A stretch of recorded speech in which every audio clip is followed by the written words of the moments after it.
Hola, en este segundo video vamos a ver algunos aspectos clínicos de las neuropatías. Vamos a comenzar con las mononeuropatías más frecuentes, entre las cuales encontramos el túnel carpiano, que es el atrapamiento del nervio mediano a nivel de la muñeca, en la región del carpo. Puede tener causas traumáticas o metabólicas.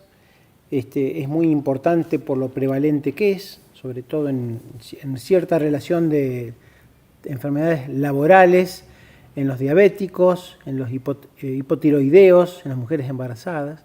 La neurodositis cubital, que se ve abajo en el diagrama, da característicamente debilidad de los músculos intrínsecos de la mano, lo que va a dificultar la separación de los dedos, como se ve en la figura, y vamos a ver lo que está pintado con amarillo, la zona donde se pierde la sensibilidad.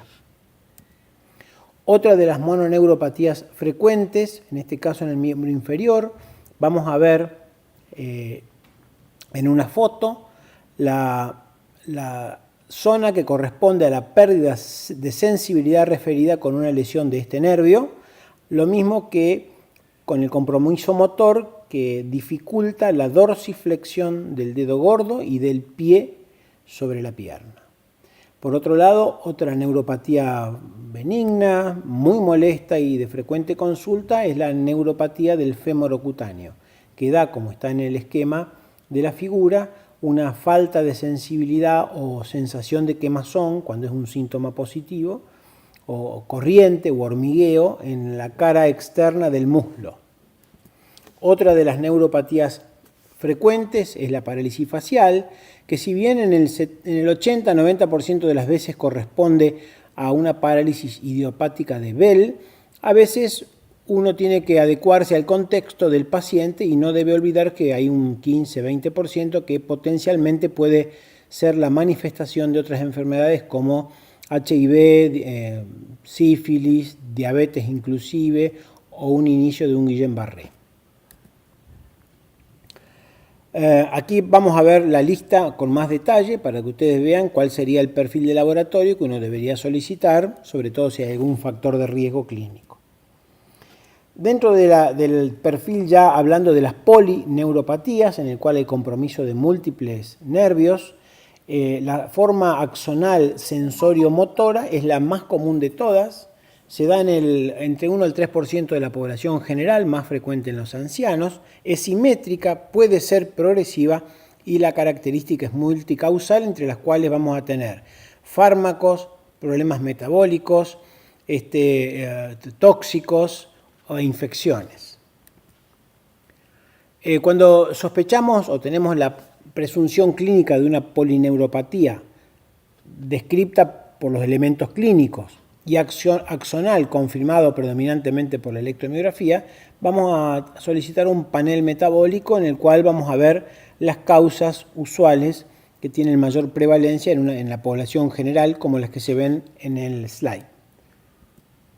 En el caso de la neuropatía diabética vamos a detenernos y hacer énfasis especial porque realmente afecta un porcentaje muy importante, generalmente tanto de la población, porque la diabetes es un problema prevalente, casi en el 8 al 10%, y la neuropatía diabética va a afectar a la mitad de estas personas. Puede ser tanto de finas fibras como de fibras gruesas.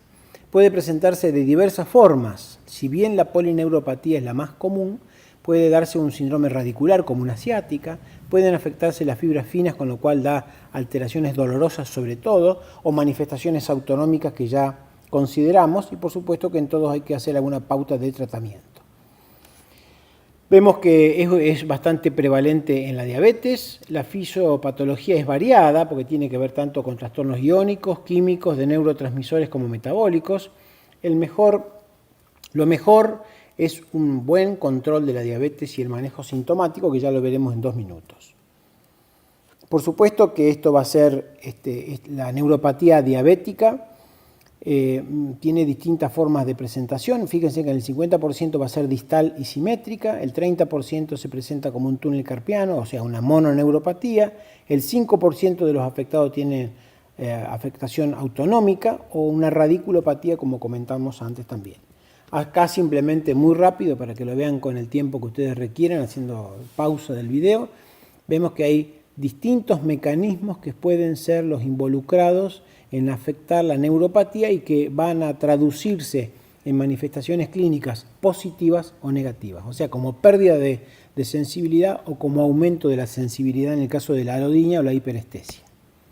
Por supuesto que en un diabético no hay que conformarse con que esta es la causa seguro. Se ha visto por revisiones actuales que a veces un porcentaje tanto como el 30-40% de los diabéticos pueden tener causas de neuropatía asociadas a la diabetes, por lo cual hay que tratar de establecer o avanzar algunos pasos en otras causas como las que están enumeradas aquí en el slide.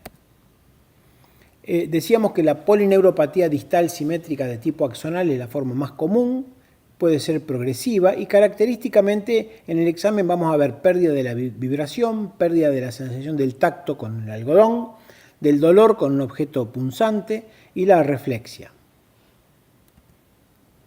Otras maneras de manifestarse que ya mencionamos es la autonómica, con gastroparesis, disfunción de vejiga, hipotensión arterial o impotencia sexual.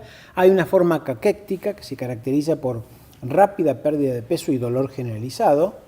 Bueno, una asociada a la insulina y las formas asimétricas que hemos comentado algunas como el túnel carpiano o las radiculopatías. Por supuesto que en el caso de la neuropatía diabética el control agresivo de la glucosa es fundamental.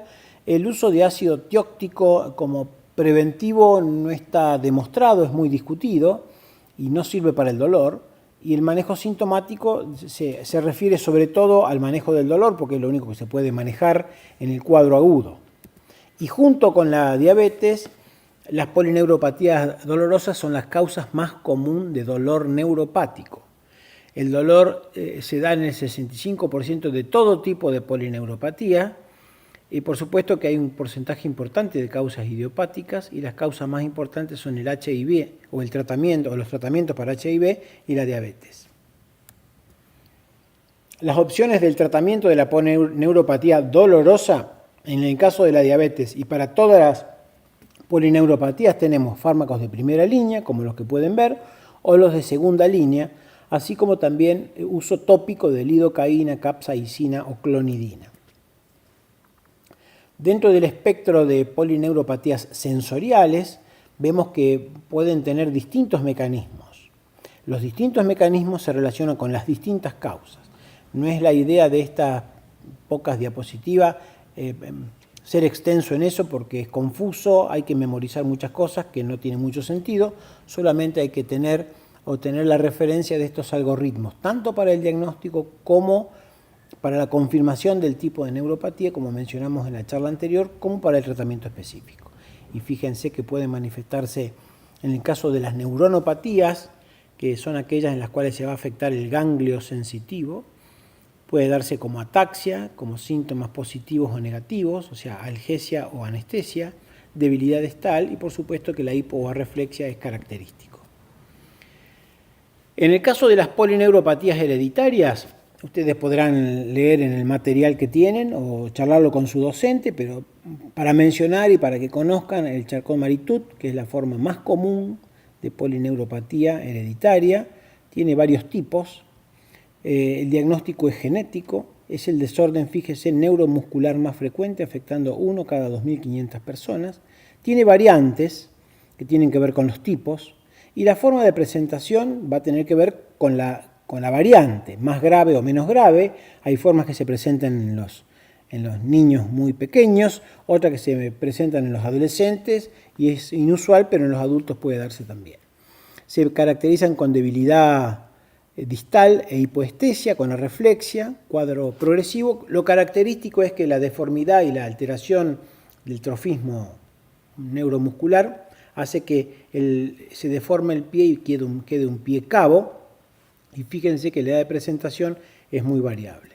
Y finalmente vamos a describir esto que se denominan síndromes de hiperexcitabilidad, en el cual se producen descargas espontáneas de los nervios periféricos y van a manifestarse como fasciculaciones, calambres, y van a constituir en algunos casos algunos síndromes específicos como el síndrome de Isaac, y el síndrome de Morvan, que son muy inusuales, simplemente para que conozcan el nombre, y ahí están descritas algunas características, pero tener en cuenta que los síndromes de hiperexcitabilidad se caracterizan porque se presentan fasciculaciones o mioquimia, pueden dar calambres, responden particularmente a la carbamazepina, simplemente a modo conceptual, y para ampliar más información pueden discutirlo con el docente a cargo.